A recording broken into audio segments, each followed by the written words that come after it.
Nandito po tayo sa Maisan, dito sa aming likuran. Ito pong ilong natatanaw ay bukirin Maisan nila nanay at tatay. Meron din kahati si Dinga. Yan. At yung natatanaw yung puno na yan, may bulaklak pa lang ang choco mango. Ay, marami na palang bulaklak. Ito ang himbabao. Pwede na pumitas. Maulam bukas. Himbabao. Tayong bulaklak. Ayan. Kaya lang kataas. Mamayang hapon na lang. Ito pa. Tinaka nga.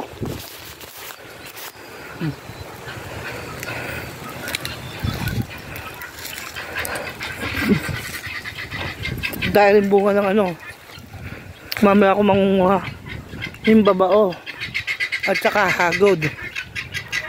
Dahil bunga ng hagod, no? Bababa lang hagod. Ito yung mangga, pahinugin lang yan kila nanay. Ito pa hagod at ang mga may ingay na manok na ayang Bengala. Di ko alam kung ano tawag sa kulay dilaw na yan eh. Hindi naman yung Rhode Island eh.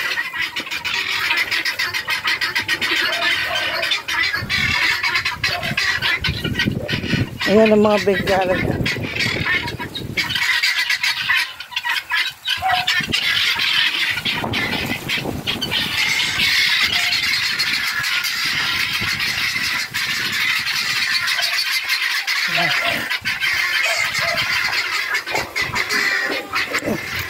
Balik na tayo.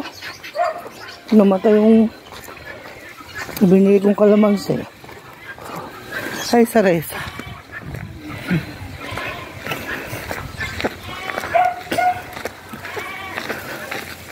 Ito po ang aking anak.